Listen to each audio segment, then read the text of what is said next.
Hello class, this is Ms. Montes. Today we're going to be reading chapter 5 of The Outsiders. So go ahead and either open your PDF file that I loaded, get your physical copy of the book that you signed out for, or get the copy that I provided for you as well.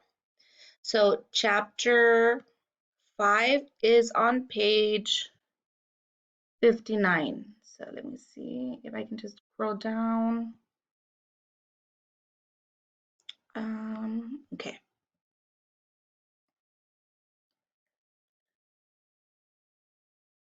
And here we go. Okay, so I'll be reading a couple of pages to you, then you're going to be reading the rest on your own, and then you're going to be doing chapter 5 questions today. Chapter 5. I woke up late in the afternoon. For a second, I didn't know where I was. You know how it is when you wake up in a strange place and wonder where in the world you are, until memory comes rushing over you like a wave. I half convinced myself that I had dreamed everything that had happened the night before. I'm really home in bed, I thought.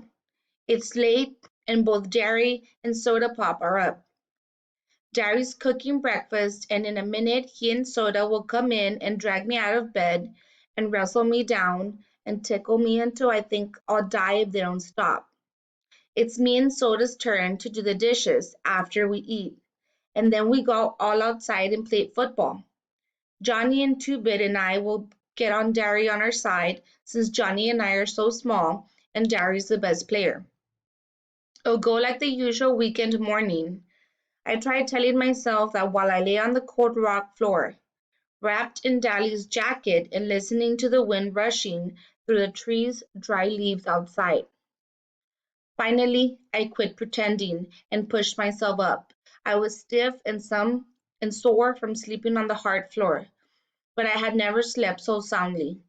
It was still groggy. I pushed off Johnny's jean jacket, which had somehow gone thrown across me, and blinked, scratching my head. It was awful quiet, and just the sound of rushing wind in the trees. Suddenly, I realized that Johnny wasn't there. Johnny, I called loudly, and that old wooden church echoed me, Ani, Ani. I looked around wildly, almost panic-stricken, but then caught sight of some crooked lettering written in the dust of the floor. Went to get supplies. Be back soon. JC. I sighed and went to the pump to get a drink. The water from it was like liquid ice, and it tasted funny, but it was water. I splashed some on my face, and that woke me up pretty quick. I wiped my face off on Johnny's jacket and sat down on the back steps. The hill of the church was dropped off suddenly about 20 feet from the back door, and you could see for the miles and miles. It was like sitting on top of the world. When you haven't got anything to do, you remember things in spite of yourself. I could remember every detail of the whole night, but it had the unreal quality of a dream. It seemed much longer than 24 hours since Johnny and I had met Dally at the corner of Pickett and Sutton. Maybe it was Johnny had been gone a whole week and I had just slept. Maybe he had already been worked over by the fuzz and was waiting to get the electric chair since he wouldn't tell me where I was. Maybe Dally had been killed in a car wreck or something and no one ever would know where I was. And I died just up here alone and turned into a skeleton. My overactive imagination was running away with me again. Sweat ran down my face and back, and I was trembling. My head swam, and I leaned back and I closed my eyes. I guess it was partly delayed shock. Finally, my stomach calmed down and I relaxed a bit, hoping that Johnny would remember cigarettes. I was scared, sitting there by myself. I heard someone coming up through the dead leaves towards the back of the church, and I ducked inside the door. Then I heard a whistle, long and low, ending in a sudden high note. I knew that whistle well enough. It was used by us and the Shepherd gang for who's there. I returned it carefully, then darted out the door so fast that I fell off the steps and sprawled flat under Johnny's nose. I propped myself on my elbows and grinned up at him. Hey, Johnny, fancy meeting you here. He looked down at me over a big package. I swear, Ponyboy, you're getting to act more like Two-Bit every day. I tried unsuccessfully to cog an eyebrow. Who's acting? I rolled over and sprang up, happy that someone was there. What'd you get? Come on inside. Dally told us to stay inside. We went in, dusted off a table with his jacket, and started taking things out of the sack and lining them up neatly. A week's supply of bologna, 2 loaves of bread, a box of matches, Johnny went on. I got tired of watching him do it all, so I started digging into the sack myself. Whee! I sat down on a dusty chair and stared at a paperback copy of Gone with the Wind. How'd you know I always wanted one? Johnny reddened. I remembered you saying something about it once, and me and you went to see that movie, remember?